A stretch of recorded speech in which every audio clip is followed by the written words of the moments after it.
নমস্কার, রাধে রাধে, জয় শ্রীকৃষ্ণ। প্রতিদিনের মতো আমি আপনাদের মাঝে এসে হাজির। আজকের বিষয় জন্ম মৃত্যুর চক্রাকার। দেখুন, জন্ম মৃত্যুর চক্রাকার আমরা সবাই জানি।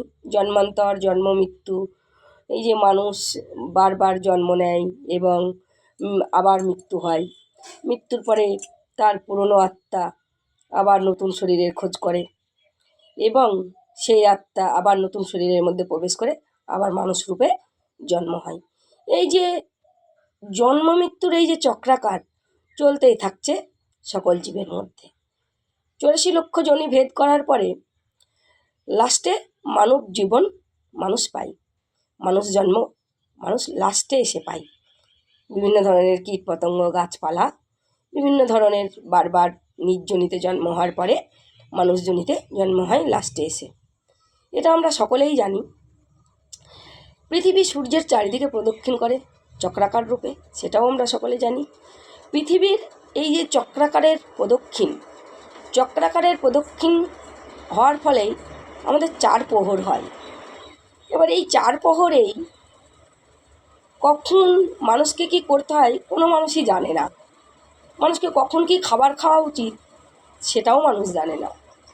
এবার সারাদিনে যদি আমরা বারবার প্রচুর পরিমাণে খাবার খেয়েই যাই তাহলে তো আমাদের হজমের নালিতে সমস্যা দেখা দেবে, তাই না? ওই জন্য যেমন 4 প্রহর হয়, মানুষ এই 4 প্রহরেই 4 বার 4 রকমের খাবার খাওয়া উচিত।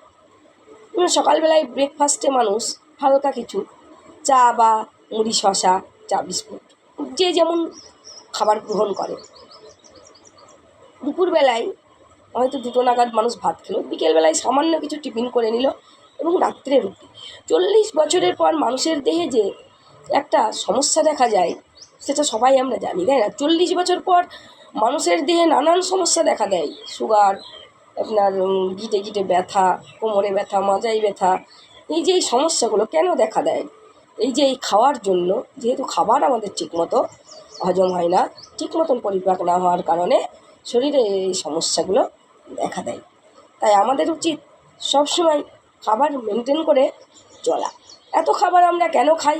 কারণ প্রচুর পরিমাণে খাবার আমাদের রয়েছে চারিপাশে বলে আমরা সব সময় খেতেই থাকি। এত পরিমাণে আমরা খাবার খাই, আমাদের হজম নালিতে সেটা হজম করার খুব করতে অসুবিধা হয়, হজম নালি হজম করতে পারে না। তাহলে মানুষ, পৃথিবী যেমন সূর্যের চারিদিকে প্রদক্ষিণ রূপে ঘুরছে, এবার আমাদের যেমন দিনের মধ্যে 4 প্রহর হয়, তো মানুষেরও খাবার এই 4 প্রহরে